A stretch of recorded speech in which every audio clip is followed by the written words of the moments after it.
D'abord, c'est une bonne chose que le ministre ait répondu aux invitations des deux présidents de chambre 06 et 83, c'est-à-dire Michel Dessus et Fabien Joly, pour qu'ils puissent venir se rendre compte par lui-même de l'étendue des dégâts, de la situation dans laquelle sont les agriculteurs victimes de ces inondations, de l'impact économique que représentent ces événements-là, de voir avec lui comment on peut essayer d'accélérer certaines procédures pour accompagner les agriculteurs qui sont dans le plus grand désarroi. Puisse être fait qu'on simplifie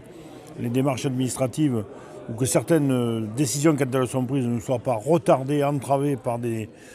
contraintes supplémentaires qui font que les travaux ne se font pas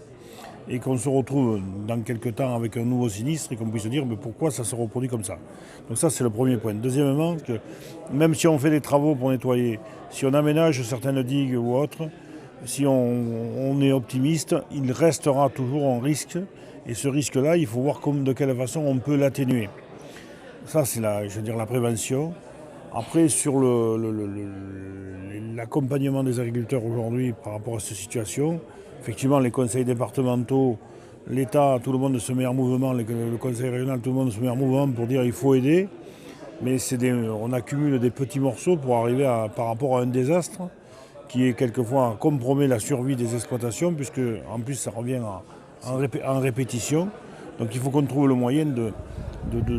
pallier, je dirais une bonne fois pour toutes, pour sortir les gens de l'ornière, c'est le cas de dire, et que les mesures de prévention et les investissements qui doivent être faits par les agriculteurs, mais aussi par la collectivité, parce qu'il y a certains investissements qui peuvent être faits par la collectivité pour atténuer l'impact des inondations. Après, malheureusement, il y a probablement des secteurs où,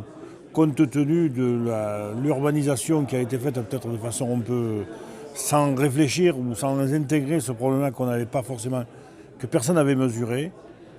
aujourd'hui c'est l'agriculture qui le subit. Et parce que peut-être qu'à certains endroits, il faut avoir le courage d'imaginer que certaines exploitations ne pourront plus se faire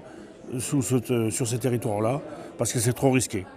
Moi je reste confiant dans ce qu'a dit le ministre aujourd'hui et dans les travaux que nous devons mener ensemble avec les collectivités, les chambres et bien sûr l'État.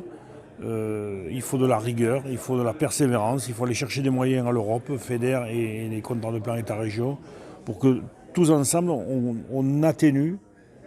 ces effets-là et on évite d'avoir demain des événements aussi dramatiques que ceux qu'on a connus. Aussi, on ne peut pas demander aux agriculteurs de cultiver plus que les terres qui ne sont pas constructibles parce qu'elles sont inondables, ou faire reculer l'agriculture sur les coteaux là où il n'y a pas d'eau et pas vouloir y mener de l'eau. Si on veut que l'agriculture continue de remplir son rôle de nourricier et de dynamique économique des territoires, il faut y donner des moyens. Et ces moyens-là, ce n'est pas que l'agriculture qui doit les apporter, c'est la collectivité dans son ensemble.